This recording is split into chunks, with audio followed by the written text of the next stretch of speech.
your deputy leader, I will reach out to labor, and I will reach out to the base of our support, the taxi drivers and the straw vendors, the ordinary common man whose life is distinguished by his extraordinary journey.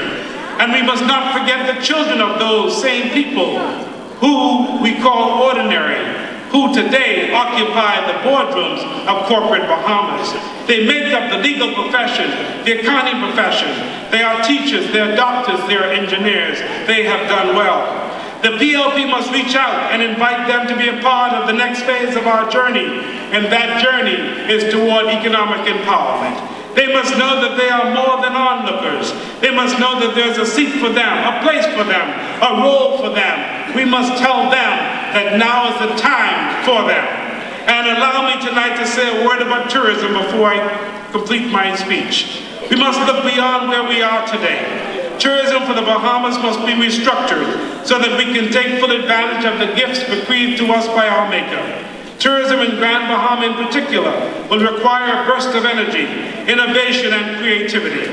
We will have to reconsider the number of casino licenses on Grand Bahama and the type of casino licensing and gaming we have in the Bahamas, and in particular here. We have to search the world for hotel brands that will occupy the Strip. We must bring to Grand Bahama a piece of Macau and a piece of Las Vegas, while maintaining the culture of the Bahamian city and the uniqueness of this magic city. Freeport must come alive. Night spots and entertainments and restaurants that carry the names of Luciano and Mojo must be part of the Strip. The PGA should be invited to consider Freeport as one of its golf revenues, and we should have one of the 4-day classics. What about the Bahamas Open here in Grand Bahama? Tiger Woods and Ernie Els and others will fill our hotels and bring a claim to this island and make it a destination almost overnight. Grand Bahama has all the potential to become that entertainment and sporting capital of the Bahamas, and it has all that it needs. All it requires is a program of action, a plan that will bring visitors to this island. We're seeing in this island that hotels are closing. We saw one across the street here. We're seeing Old Bahama Bay closed for a month, and I'm told that the reef will close come Sunday. We must appreciate that the island of New Providence will continue to attract the numbers that it does now. But we must also appreciate that there's very little room for expansion in New Providence.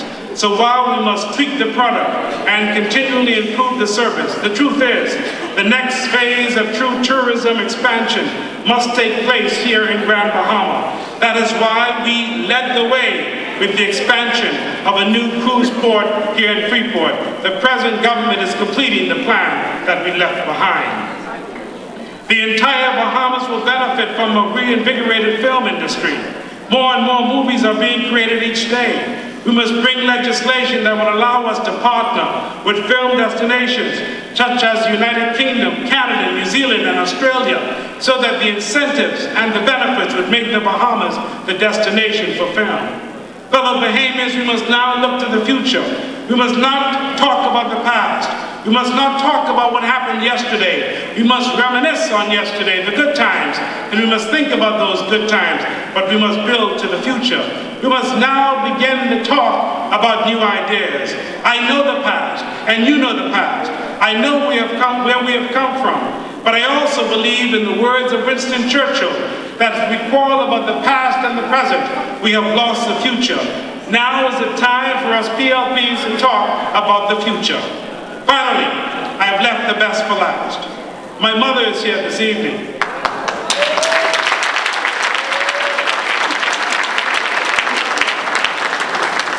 It is so wonderful that you are here. I love you dearly. You are still my best friend.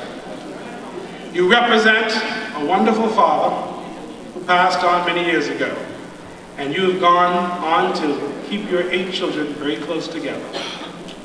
Last year, I was frightened when I thought that you would leave us permanently, but you told us when we were little children to have faith in God. My faith was strengthened by your recovery.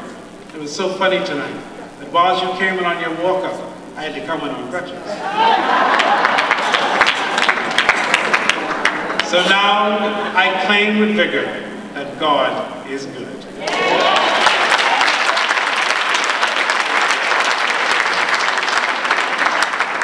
When I was a little boy, you also told me that charity begins at home and ends abroad. Since that day, charity has become my way of life. Oftentimes, I think more with my heart than I think with my head. I give not in search of reward, but in search of happiness. Happiness fulfilled when I see the smile on someone's face, on the face of those who have not, on the face of those who need, and on the face of those who come to me looking for help. Charity which led me as a young reporter to take a family into my home because I saw this pregnant woman standing at the airport with 2 children. As the rain poured, she had nowhere to go. I took her to my house. They spent the night. I fed them because I was told that when you see someone hungry, you give them food. Charity that led me when I was on the campus of the University of the West Indies to find ways to give to the poor who I encountered on a daily basis in Jamaica.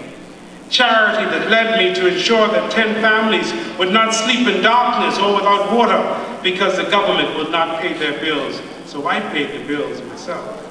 Charity that causes me to give even when I don't have any more to give. I do so because I have a simple problem. I love people. God sees our heart, and it is from my heart that my charity originates. So, Mommy, thank you for your lessons. They have been good to me. And even though I'm criticized often, I know the stage that I'm on. But you told me when I called you that day, and I said, Mommy, they may send me to prison today. And you said to me, are you okay? I said, yes, ma'am.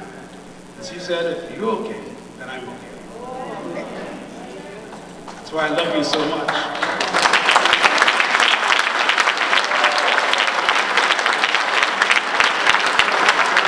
I thank all my sisters and my brothers and my friends, my sisters and brothers who are here tonight, and my big sister Jackie, who's come along to be with us tonight. Thank you for coming. And my brothers,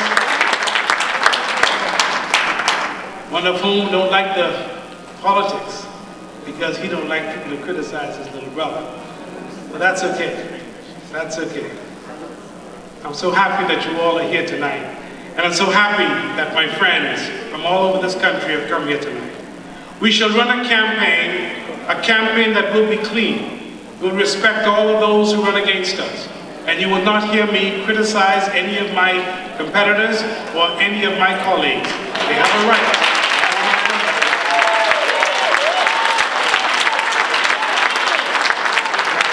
Because when the dust is settled, we are all PLP. We will not seek to destroy our party. We will speak to the issues and we will speak to the delegates because, as I said when I started, now is the time that we begin to reinstitute those values and ideals that made this party great. Now is the time to put aside petty differences and think about the bigger picture. Now is the time for men to be men and for leaders to be leaders. Now is the time to recognize that the people of this country are crying for our help. They're looking for PLP leadership, and they're hoping that they get more from the Progressive Liberal Party. Now is the time for all of us to renew our commitment in this PLP, to strengthen our resolve, to think like champions, to walk like winners, to run boldly with our chests out and our heads up high, and to act as the achievers that this party has represented. Let us rise from the ashes and blaze a new trail, because now is the time